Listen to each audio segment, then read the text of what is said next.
Jadi karena ada faktor internnya ya, ada faktor internnya dia kan keluar secara alami, spontan itu namanya. Kalau masturbasi itu artinya dia ada arousalnya dulu, tapi dia harus mencapai mencapai klimaksnya kan, baru dia bisa keluar gitu.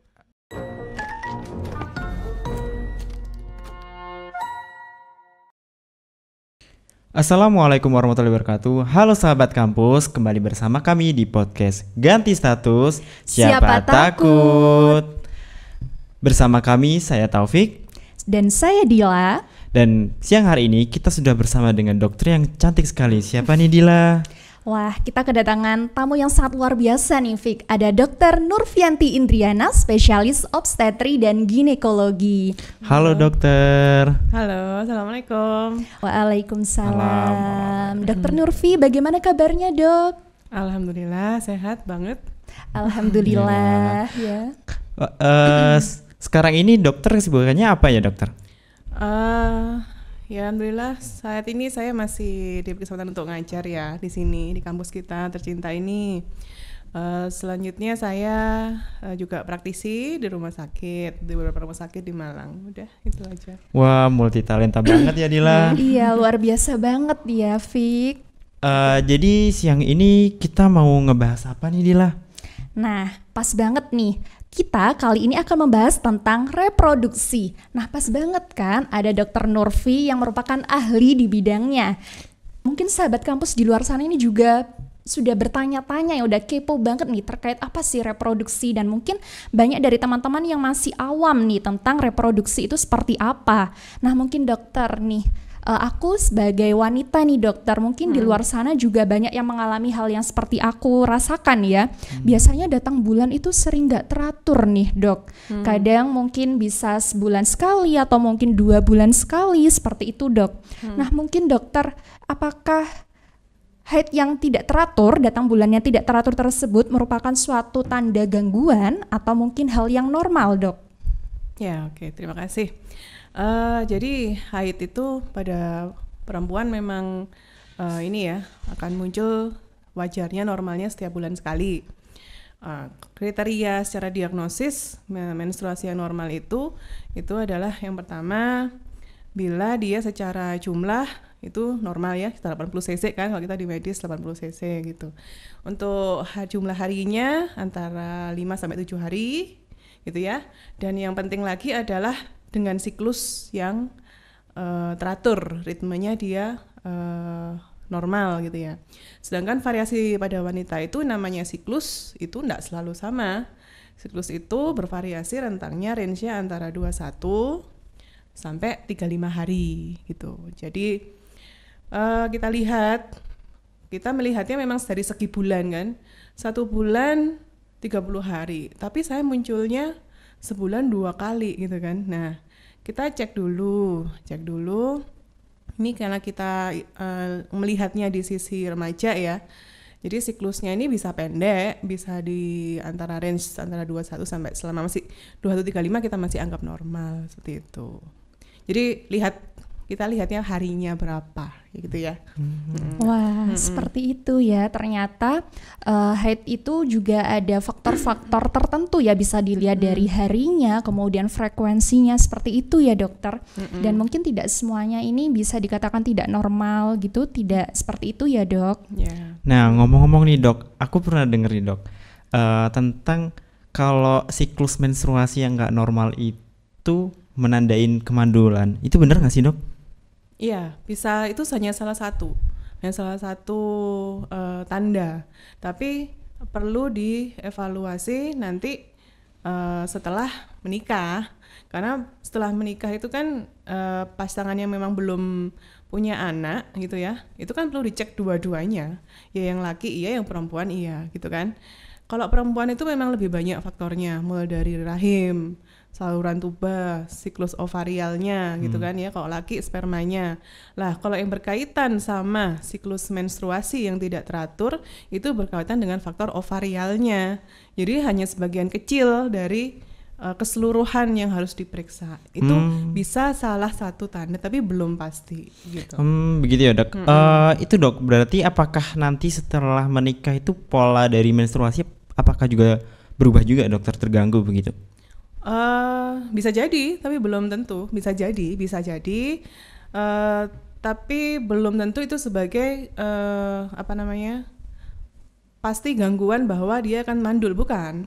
Jadi intinya perlu evaluasi, perlu screening ya, yang holistik lah intinya itu pemeriksaannya ya. Nah itu Dil, jadi kamu perlu periksa juga ya nanti kalau udah waktunya. Iya nih, kayaknya aku harus datang ke dokter Nurfi mungkin ya. Mungkin aku akan tanya nih, konsultasi nih sama dokter Nurfi nih terkait siklus menstruasi aku. Nah dokter nih, berbicara tentang siklus menstruasi sebenarnya apa aja nih dokter faktor-faktor yang mempengaruhi teratur dan juga tidaknya siklus menstruasi itu? Ya, siklus menstruasi itu adalah suatu proses yang kompleks ya. Kalau di materi nanti kan kita ketemu tuh di blog repro ya. Kalian harus hafal itu namanya. Enggak. Jadi kita harus ngerti itu gimana aksisnya, HPA aksis. Jadi gimana aksis kita dari otaknya, aksis hipotalamus, hipofisis gitu kan. Terus faktor ovarial sampai ke rahim, itu 4 kompartemen itu harus normal supaya bisa menghasilkan siklus yang normal. Nah, pada kegangguan siklus gitu ya, maka kita harus melihat secara evaluasi ya, secara umum. Misalnya datang pertama kali kita cek apa dulu gitu, pasti harus dicek adalah bagian bawah dulu, kompartemen paling bawah dulu. Kira-kira ini ada gangguan apa gitu kan ya, secara anatominya, secara fisiknya ada gangguan apa enggak. Kalau misalnya dia ada, itu bisa berpengaruh ke aksis tadi itu. Begitu. Ya intinya harus dilihat. Pertama dari situ kan. Pasti kan orang kok datang, saya mau cek mau USG, paling pasti ini pikirannya sudah gitu. Emang bener itu. Nah selanjutnya setelah dilihat ternyata nggak ada masalah gitu ya, secara organnya nggak ada masalah. Berarti kita perlu mengecek seperti secara fungsinya kan. Berarti di HPA aksisnya. Nah itu faktor itu pengaruhnya sangat banyak sekali. HPA aksisnya itu tadi sangat banyak sekali. Misal dia masih pertama kali mens tuh mens pertama kali ya. Mens pertama kali dulu misalnya Mbak mens usia berapa usia 12 gitu misalnya, 12-13. Nah di situ kalau misalnya karena faktor usia berpengaruh, dia siklusnya masih aksisnya belum normal gitu ya, karena faktor usia misalnya, ya bisa nggak ada masalah. Itu biasanya baru kalau mesin itu masih awal, itu mungkin masih pemanasan lah, nanti dia harusnya udah normal lagi tuh 2-3 tahun gitu kan. Itu faktor usia. Kemudian misalnya dia sudah lewat usia 2-3 tahun, siklusnya mesin sudah oke. Ternyata dia udah masuk fase reproduksi, udah fase menikah, harusnya dia sudah nggak ada masalah. Kira-kira ada faktor apa ini yang mengganggu? Lah di situ juga banyak. Intinya adalah yang mengganggu di aksis tadi, HPA tadi. Nah apa aja itu? Ya misalnya orang lagi sakit, orang lagi capek, mengganggu segala sesuatu yang mengganggu di hormon, baik itu 3-NRH-nya, FSH-nya, seperti itu. Gitu ya. Jadi banyak faktor kalau itu metabolik. Terus kemudian faktor disease juga bisa berpengaruh. Jadi disease itu yang dia apakah dia ada gangguan di sini ya, gangguan di mana itu secara strukturnya. Ada tumor hipofisisnya atau ada apa gitu. Itu yang perlu dieksplor lebih lanjut ya. Gitu, banyak faktor, banyak. Nanti ketika orang mau menopause pun faktor usia juga bisa berpengaruh. Nanti mau premenopause itu kan juga ada gangguan juga kan. Faktor usia juga berpengaruh. Jadi harus pokoknya dicari screening gitu. Ya. Nah ngomong-ngomong nih dok, masih di pengaruh dan faktor menstruasi nih dok. Aku pernah lihat nih dok di kelas ada temen yang dia nyoba minum salah satu pereda untuk menstruasi nih dok, dan mungkin sahabat kampus juga pernah nyoba kan. Nah itu pengaruh juga nggak sih dok, dan apa penyebabnya juga dok? Pereda nyeri maksudnya? Iya, pereda nyeri itu. Ya. Jadi menstruasi itu adalah suatu proses peluruhan dari endometrium kan ya. Kita tahu kalau rahim itu ada ada beberapa anatomi ada dinding. Habis ada dinding, ada bagian dalam endometrium namanya. Endometrium itu dia kalau secara siklus nanti dia ada proliferasi atau penebalan. Setelah itu fase ovulasi, dia mulai setelah ovulasi itu dia memampat gitu kan ya. Nah setelah dia memampat, dia siap untuk ditanam, dia nggak ada yang mau nempel di situ, dia meluruh. Jadi habis dikuruk, ditebelin, dipenek-penek gitu ya, pakai progesteron gitu. Saya itu baru untuk ditanam ya, udah subur, baru diluruhkan. Nah ketika meluruh, itu kan dia seperti apa ya luruh. Nah ketika luruh itu ada namanya hormon kita yang mudah paling gampang itu prostaglandin.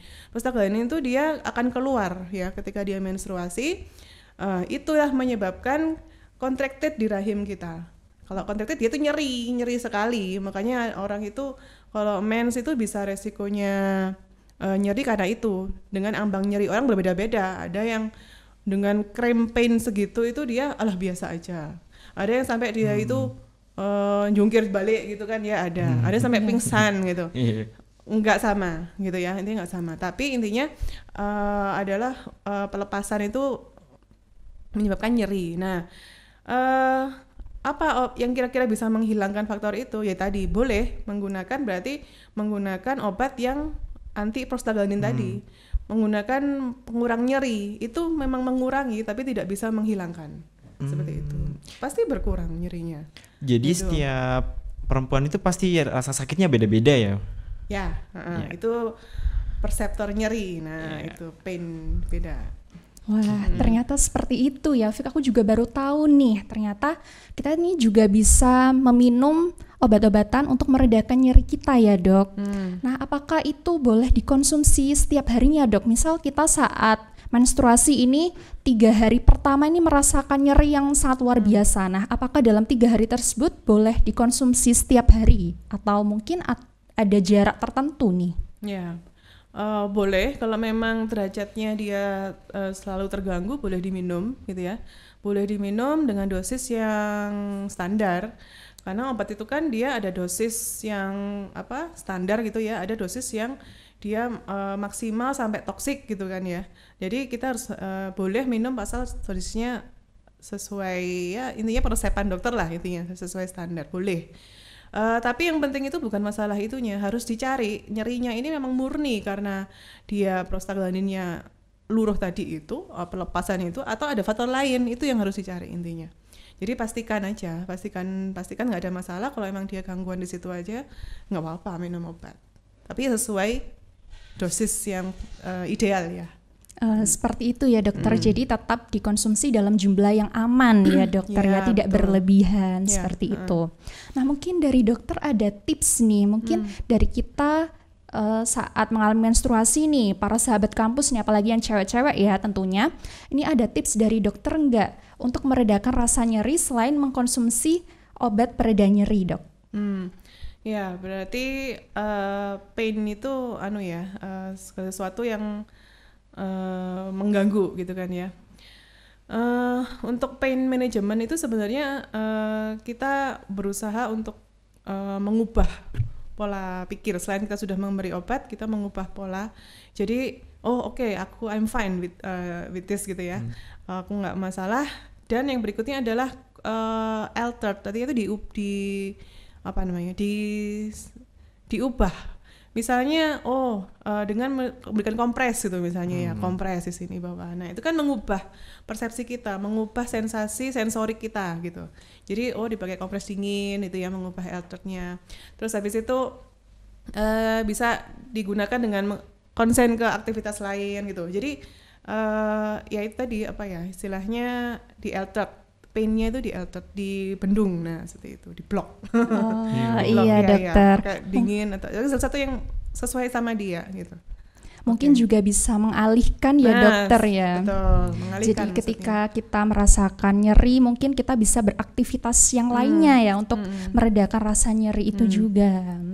Seperti itu ternyata sahabat kampus. Mungkin teman-teman juga, saat nyeri ini gimana ya rasa untuk meredakannya. Mungkin kalian bisa melakukan aktivitas apapun yang sekiranya nanti dapat menurunkan nyerinya. Selain menstruasi nih, pastinya cewek-cewek ini juga ada masalah lain nih. kadang ada yang namanya keputihan. Nah, mungkin teman-teman ini bingung, apa sih keputihan dan apakah keputihan itu hal yang normal nih? Yuk kita tanyakan, bagaimana nih Dok? Apakah normal nih? Ya, keputihan itu ada dua ya, ada keputihan yang dia fisiologis, ada yang normal, ada yang dia patologis atau yang abnormal. Fisiologis itu bisa kita temui di beberapa fase. Yang pertama adalah sebelum menstruasi, ya. Sebelum menstruasi biasanya itu lendir serviksnya dia keluar terlebih dahulu dan setelah menstruasi. Itu fase yang pertama. Kemudian yang kedua adalah ketika fase ovulasi di tengah-tengah siklus. Dia pasti akan subur gitu kan ya. Ketika dia subur maka ada perubahan lendir yang awalnya dia itu encer gitu ya, menjadi semacam kental tapi dia warnanya bening gitu ya. Jadi itu tanda-tanda subur. Kadang-kadang kalau kita melihat ada kok keluar lendirnya tuh bening banget kayak ingus tapi jernih gitu ya. Nah, itu tanda subur. Itu keputihan, dianggap sebagai keputihan juga tapi masih normal gitu ya. Kemudian yang ketiga adalah ketika arousal. Arousal itu adalah ada rangsangan atau itu kita masih normal, artinya ada stimulus kan. Nah, itu normal. Nah, itu yang normal ya. Jadi jangan menganggap bahwa waduh ini kenapa ini aku heboh sendiri. Cek dulu kapan itu timingnya dia keluarnya. Kemudian yang berikutnya adalah yang patologis atau dia abnormal. Nah, kalau yang abnormal ini dia biasanya lebih banyak berkaitan dengan faktor infeksi ya. Faktor infeksi ini dia bisa infeksi karena hygiene-nya sendiri atau karena dia penularan secara seksual gitu kan. Kalau misalnya dia penularannya itu karena hygiene-nya sendiri itu bisa tinggal diubah habitnya, diperbaiki flora normalnya, udah selesai insya Allah ya. Pemicunya apa dulu, dilihat dulu ya. Terus kemudian kalau yang patologis infeksi menular seksual ya iki harus dengan terapinya apa gitu kan, harus dilihat. Untuk keputihan itu yang kita lihat dari tandanya dulu ya. Dari tandanya dulu itu seperti apa, bagaimana jumlahnya, banyak apa enggak. Yang patologis pasti yang banyak. Kemudian gimana warnanya itu yang abnormal adalah yang dia itu kuning sampai kehijauan gitu ya, kuning kental sampai hijau gitu. Kemudian gimana baunya itu biasa aja kayak air gitu, atau dia sampai amis gitu kan, sampai itu biasanya bakteri-bakteri yang bakteri-bakteri yang patogen itu biasanya. Habis itu yang berikutnya adalah warna, jumlah, sudah ya, jumlah, warna, bau, dan itchy, gatal. Misalnya dia itu gatal sekali, itu biasanya dia berkaitan dengan infeksi juga ya.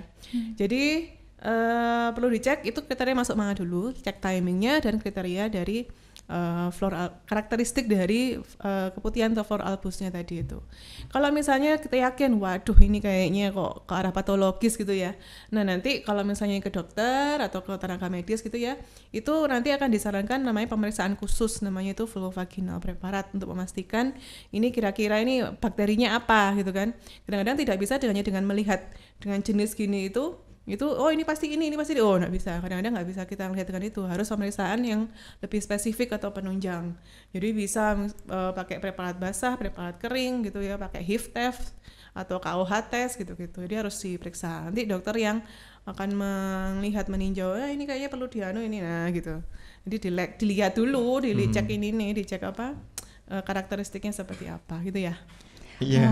Ini jadi aku makin tahu banget nih sebenarnya cowok tapi awam banget hasilnya. Nah, mungkin sahabat kampus juga makin tahu kan ya terkait dengan faktor tadi, dan mungkin keputihan juga normal ya, tergantung dari faktornya. Nah, ini Dok, aku ada pertanyaan nih Dok. Apakah keputihan itu kita harus melakukan menggunakan produk khusus untuk mengatasi hal itu? Nah, maksudnya seperti sabun gitu ya? Iya. Paling banyak emang tuh dituanyakan sama orang-orang. Intinya sih kalau selama penggunaan antiseptik itu dia sifatnya menyesuaikan habitatnya ya gitu ya. Ya insya Allah sih enggak apa-apa. Kalau misalnya penggunaan itu pada wanita, dia kan asam ya.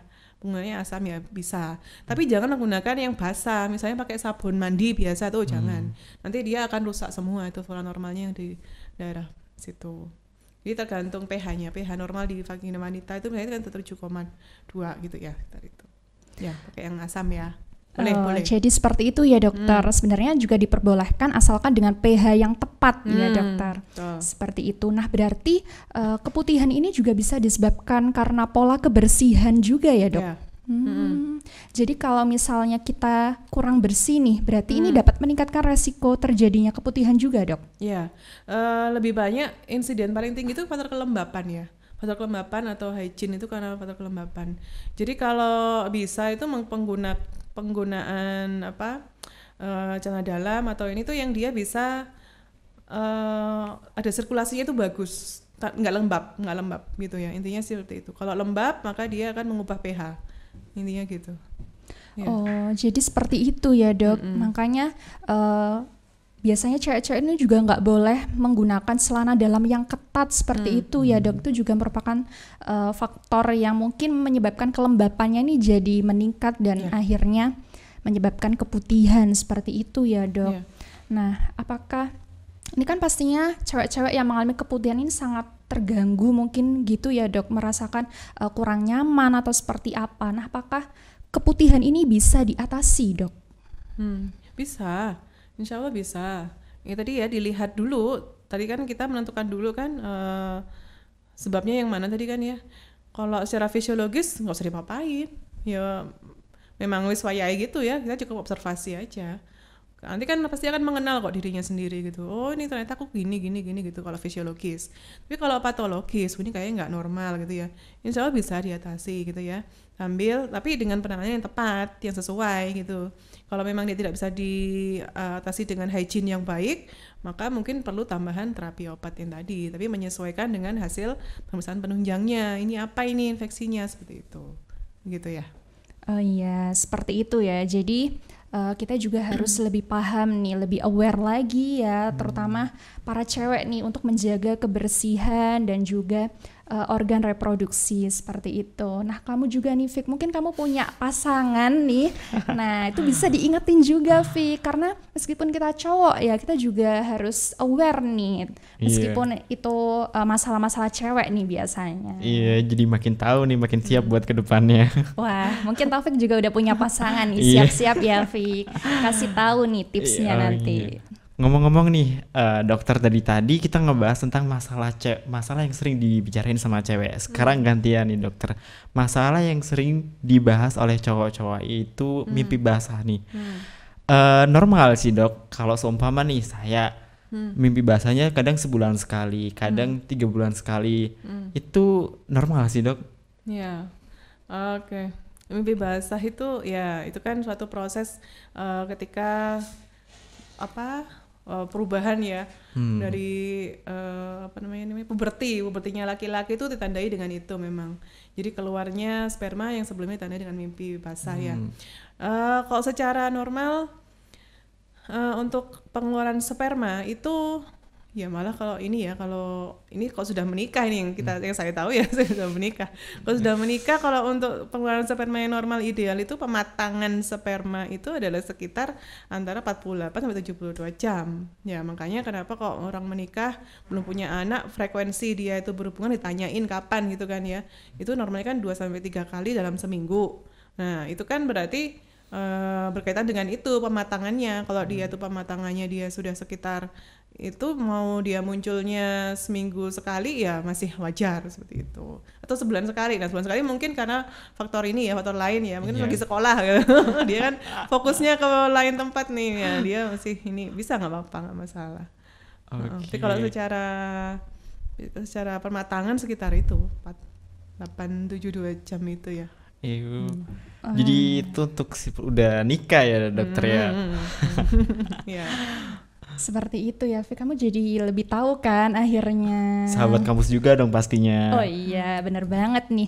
Nah dokter, kan mimpi basah itu mungkin yang dikatakan dokter bisa terjadi pada cowok kayak gitu ya dok. Apakah cewek itu juga ada masa atau mungkin bisa mengalami mimpi basah dok?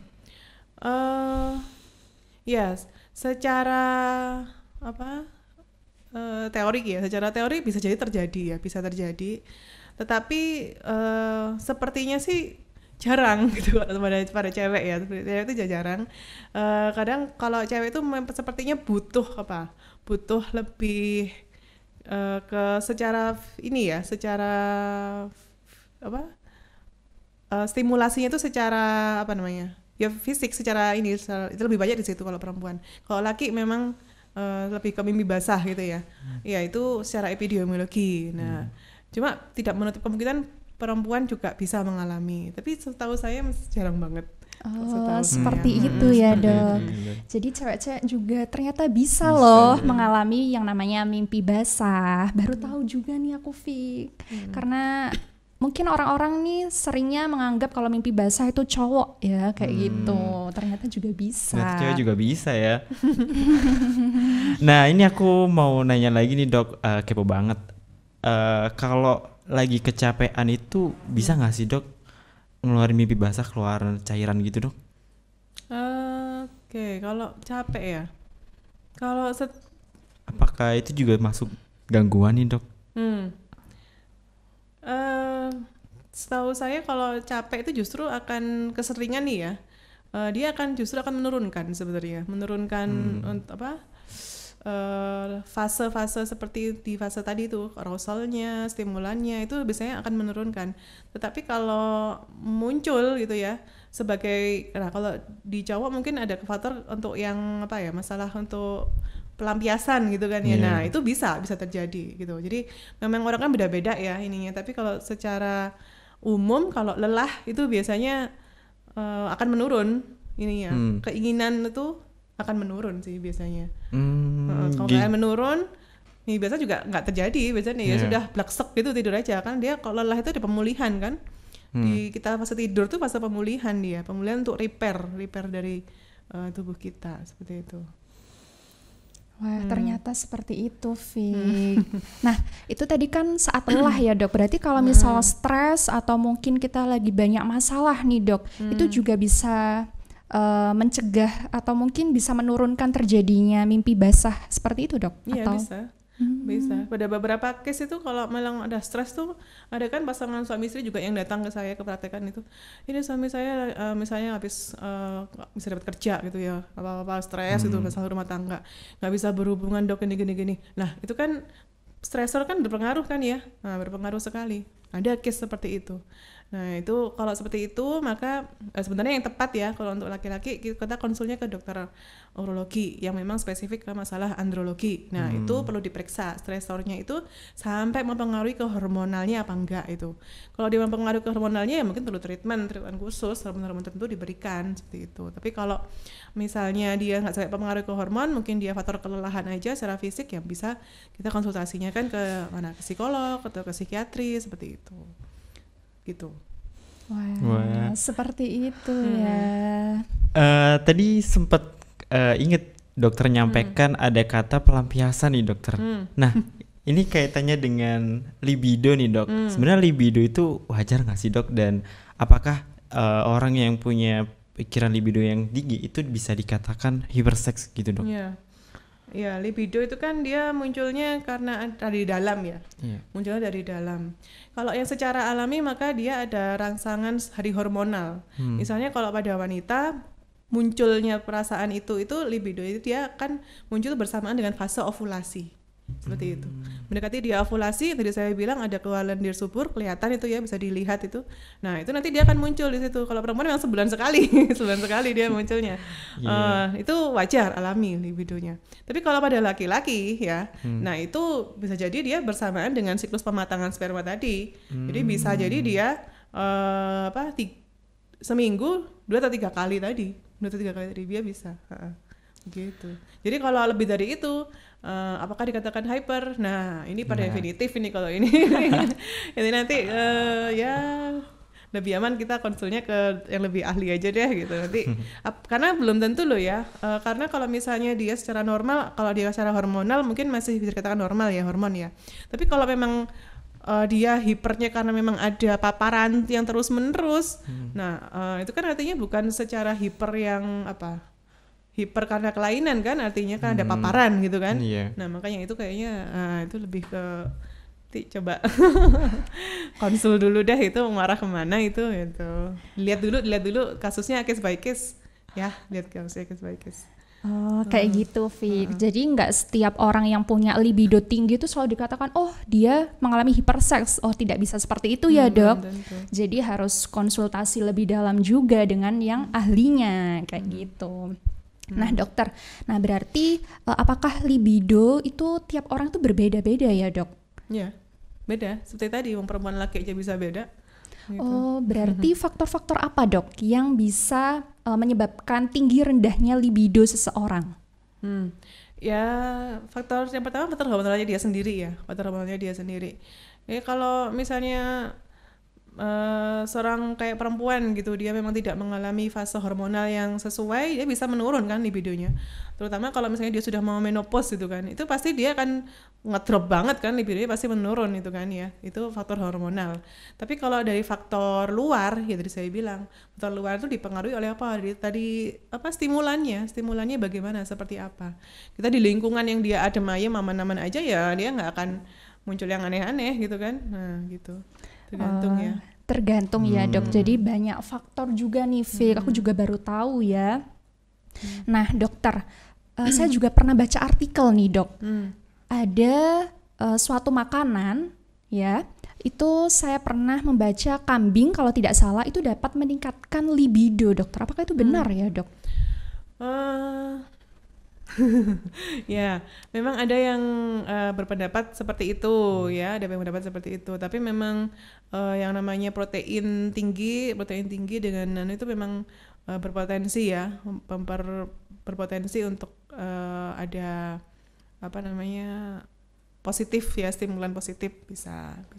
Seperti itu ya. Mungkin itu. untuk orang-orang yang mengalami libido, merasa libidonya rendah, mungkin bisa, Dok, mengkonsumsi makanan tertentu seperti itu. Iya, jadi itu sebenarnya apa ya, masih kontroversi sebenarnya, Dik. Oh iya. Kalau kita mempercayai sesuatu ya, maka memang kita misalnya sudah pasti makan kambing ini, nah bisa. Kalau dia memang mempercayai itu, maka dia keyakinannya dia akan bertambah, itu sebenarnya bisa. Tapi yang jelas sih perlu penelitian lebih lanjut ya, karena kalau setahu saya tidak ada spesifik yang dia itu langsung dengan dosis berapa bapak ini ada, nggak ada sebenarnya, nggak ada secara detail gitu belum. Tapi kayaknya sih lebih ke arah keyakinan ya itu, keyakinan. Kalau dikonsumsi secara normal pun setahu saya sih ya hanya untuk apa ya masih untuk perbaikan sel-sel itu dia bagus, proteinnya dia baik gitu ya, repairnya dia bagus, dia akan bisa merangsang. Jadi intinya itu stimulan normal dulu aja lah. Jadi kalau misalnya 2-3 hari dia dengan proteinnya bagus, dia mempercepat perkembangan ya, dia bisa muncul gitu loh. Jadi perlu penelitian lebih lanjut, itu masih kontroversi sebenarnya. Seperti itu ya. Jadi ya percaya tidak percaya ya, Dok, sebenarnya karena memang butuh penelitian lebih lanjut lagi. Dan mungkin orang-orang itu biasanya tersugesti ya.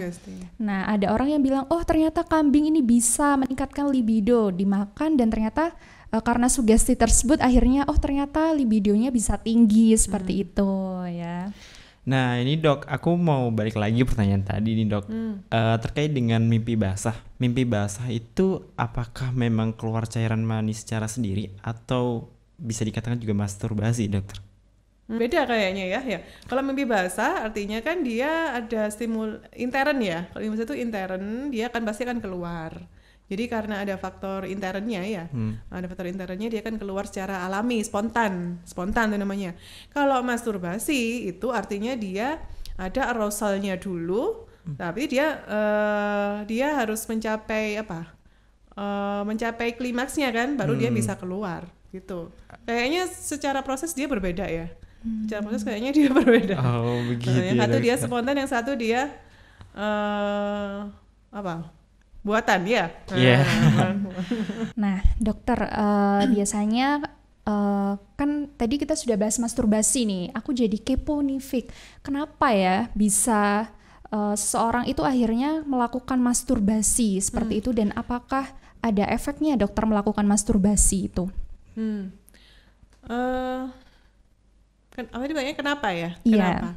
Kenapa? Jadi masturbasi itu kan suatu pemuasan ya, pemuasan ketika dia tidak ada ya pasangan gitu kan. Jadi kalau misalnya, dan itu munculnya kenapa? Munculnya karena memang dari hormonalnya dia, kalau dia secara alami, hormonalnya dia sendiri.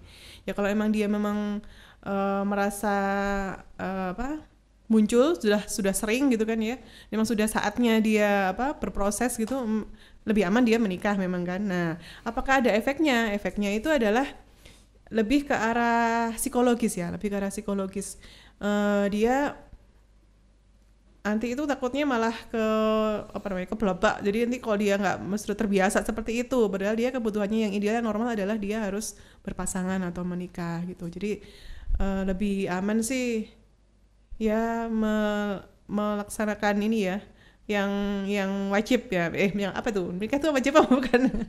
Ya menikah sunahnya Nabi ya, seperti itu. Jadi lebih banyak ke arah ini ya, lebih arah ke psikologis ya. Tapi kalau secara medis memang kebutuhannya dia memang harus dikeluarkan secara medis.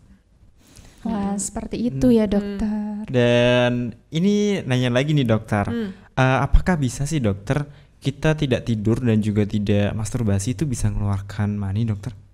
Tidak gimana? Tidak tidur dan juga tidak masturbasi itu apakah bisa keluar mani secara sendiri spontan, gitu? Ya, spontan seperti itu. Itu berarti namanya belum tentu cairan mani ya, itu cairan apa namanya? Urin. Urin tuh kencing apa namanya ini? Cairan pembawa apa namanya? Jadi semen. Nah, ya, jadi cairan yang keluar ketika misalnya dia yang orang bilang sperma keluar itu kan terdiri dari spermanya sama cairan semen ya, pembawa. Nah untuk cairan semen itu memang pada beberapa kasus tertentu itu bisa dia keluar spontan ya, dia bisa keluar spontan tanpa ada ini ya, seperti faktor kelelahan atau faktor apa itu bisa mempengaruhi, dia muncul sendiri tapi nggak disengaja gitu munculnya gitu. Sama laki perempuan kayaknya sama bisa. Jadi bisa aja ya bisa. Iya, ternyata bisa ya. Bukan sperma, mesti bukan sperma tapi kayak semacam semennya itu ya. Semacam semen ya atau cairan yang lainnya ya dokter ya. Nah dokter, biasanya kan tadi masturbasi mungkin karena keinginan kita sendiri ya, mungkin karena libido kita saat itu tinggi, sedang tinggi-tingginya seperti itu, dan mungkin saat itu kita masih jomblo kali ya, Fik ya, masih jomblo jadi kayak bingung nih harus gimana nih. Dan saat itu mungkin lagi tinggi-tingginya juga. Nah, kemudian kita mencoba untuk menahan untuk tidak melakukan masturbasi. Nah, apakah itu diperbolehkan dan akan berakibat buruk pada diri kita atau seperti apa, Dok? Ya, kalau memang secara medis itu memang kalau kan ada tahapannya ya itu ya. Sebenarnya ada tahapannya.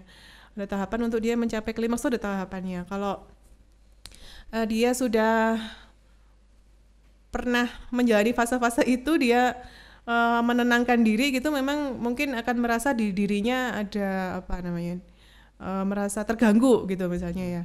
Ada yang begitu, tapi akan lebih baik memang sebenarnya kita melihatnya lagi secara agama, nanti melihat lagi bukan hanya secara medis aja yang lihatnya, secara agama.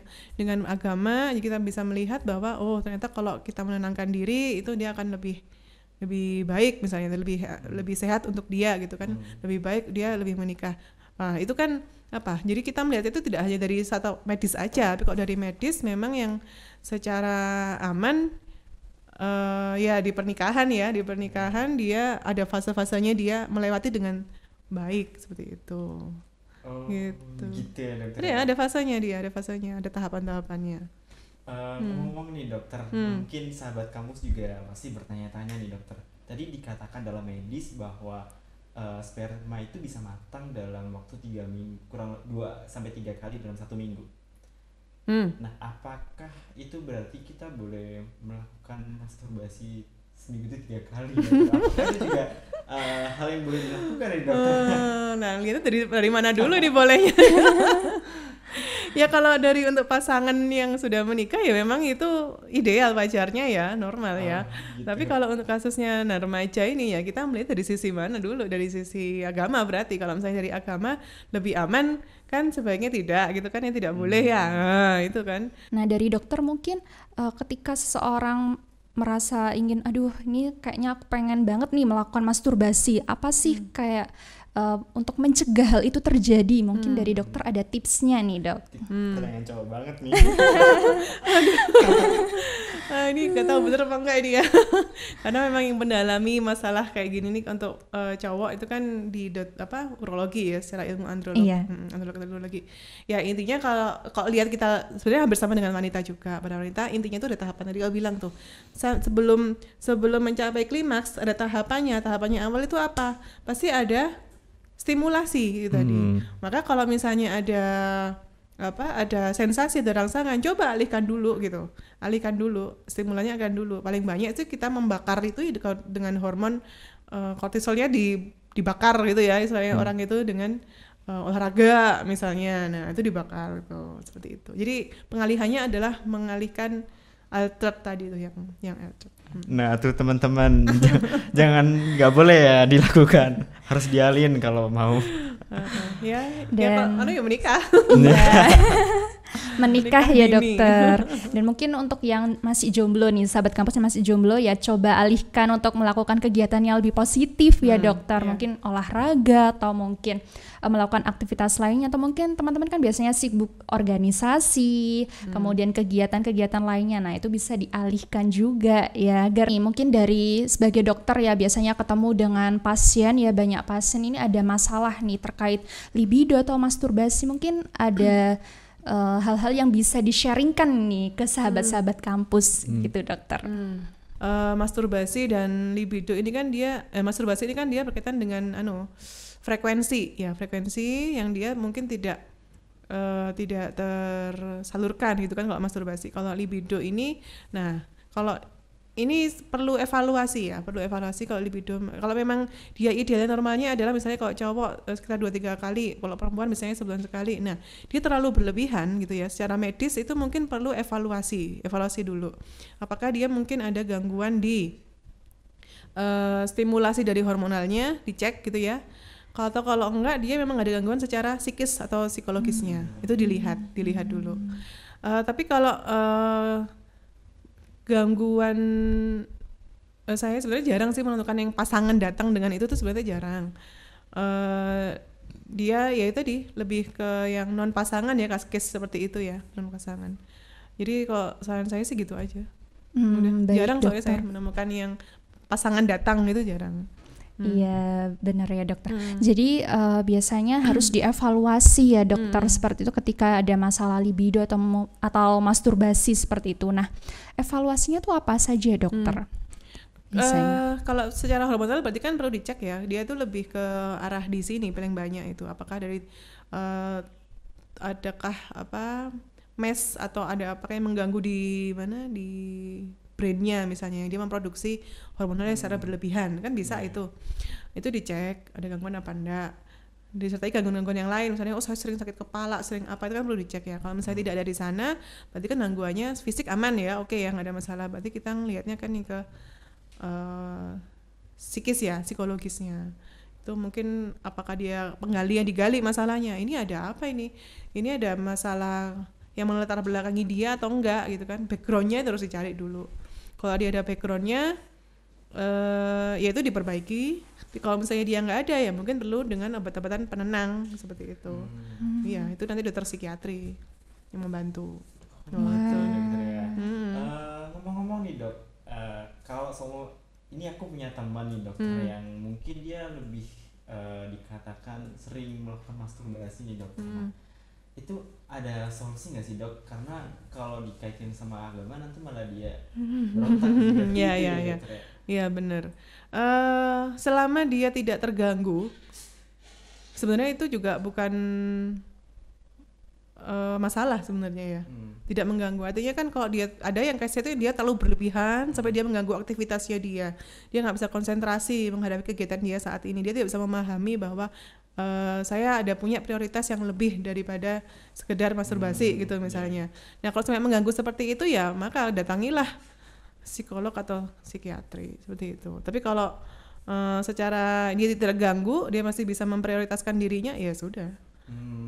Oke, nah tuh sahabat kampus. Ya. Kalau sering-seringan jadi nggak bisa konsentrasi tuh, nggak boleh ya kalau yang udah-udah. Nah, dari tadi Dokter Nurfi ini sering mengaitkan antara psikis dan kejadian libido atau masturbasi nih, Dok. Saya jadi kepo nih, sebenarnya kaitannya tuh seperti apa ya, Dok, antara psikis dan kejadian masturbasi itu seperti apa, Dok? Oke. Psikis dan masturbasi, itu berkaitan toh berarti. Jadi ketika dia arousalnya, libidonya dia tinggi, maka dia akan melampiaskan kan. Nah, ya sekarang tergantung tadi itu sebelum dia muncul libido itu tadi apa yang etiologinya, penyebabnya itu apa, ya toh. Sebelum libido kan dia masturbasi. Nah, sebelum ke sana ini yang bawah belakangnya ini. Kalau dia emang nggak apa-ngapain gitu, dia muncul aja selalu setiap 1 jam sekali, 2 jam sekali, loh. Kan berarti kan bermasalah dia. Nah, itu perlu dicek, perlu dilihat, dievaluasi. Kalau misalnya dia ya tadi psikis itu kan berarti kan ada gangguan ya, gangguan secara psikologinya itu loh. Itu yang harus dicari ada latar belakang apa gitu. Nah juga kan pasangan itu misalnya dia ada memori masa lalu gitu ya, memori masa lalu ini yang kebalikan. Ada memori masa lalu, dia pernah melihat sesuatu hal-hal yang dia nggak pantas dia lihat, dia takut gitu. Ketika dia sudah menikah, dia tidak bisa berbuat sama suaminya malahan. Nah seperti itu kan berpengaruh, Nah di dia ini ada apa gitu, itu kan yang perlu dicari. Kalau misalnya yang berkaitan dengan libido tinggi tapi maksudnya gitu. Nah, ya. Dokter, biasanya apakah dokter ini juga bekerja sama dengan psikiater atau mungkin dokter yang berkaitan kejiwaan seperti itu, Dokter? Karena kan tadi juga banyak hal-hal yang memang diakibatkan karena dari faktor mental atau psikis seperti itu. Iya, saya beberapa kali menemui kasus itu memang pasangan suami istri ya. Itu yang kalau misalnya nggak ada masalah di secara ginekologi, maka saya alihkan ke mana dokter psikiatri. Kalau misalnya ada masalah di ginekologi, oh ini perlu tindakan khusus ini, maka kita bisa jadi konsul ke urogin gitu ya. Urogin itu memang spesifik mengenai masalah kandungan, masalah organ seks. Tapi kalau misalnya dia tidak masalah di sana ya ke psikiatri. Saya beberapa kali menemui itu. Tapi yang banyak case-nya itu bukan masalah karena libido atau masturbasi, tapi dia itu malah tidak bisa berhubungan gitu. Saya ada beberapa tahun praktek ini yang dia bermasalah di situ, tidak bisa. Tidak bisanya itu bisa salah satu di cowoknya atau di ceweknya gitu. Kalau di cowok kan di dokter androlog tadi ya. Kalau yang cewek ya kita lihat dulu secara struktur dia ada masalah nggak. Oh dia ada, maksudnya ada masalah di apa organnya nggak gitu. Kalau dia ada masalah ya kita konsul. Kalau misalnya nggak ada kita tangani sendiri gitu ya. Kita lihat kalau misalnya nggak ada masalah apa-apa ya berarti kan tinggal fase-fasenya tadi yang mungkin belum terpenuhi dengan baik. Yang pertama kan adalah ada stimulasi terlebih dahulu kan.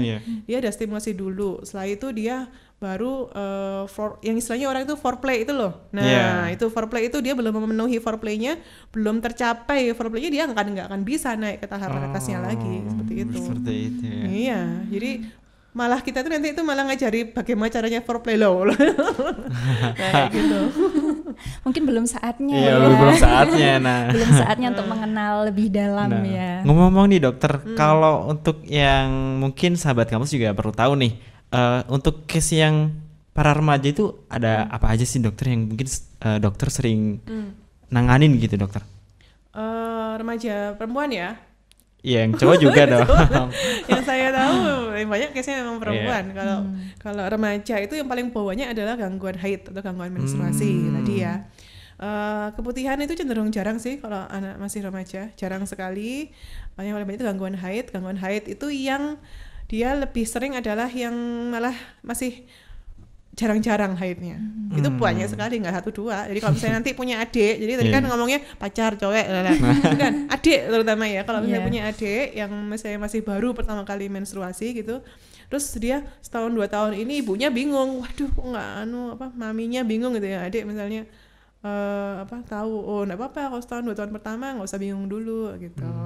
Siklusnya tadi HPA-nya akses tadi itu masih belum berfungsi dengan baik, lebih banyak kasusnya itu ya.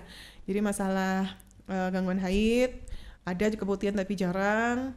Terus yang berikutnya adalah masalah puberti. Puberti itu masalahnya paling banyak itu misalnya kayak kok cewek itu ya, masalah kayak pertumbuhan, gimana dok payudaranya, gimana dok ini pertumbuhan ini, nah kayak gitu-gitu, lebih kayak gitu. Jadi remaja ya.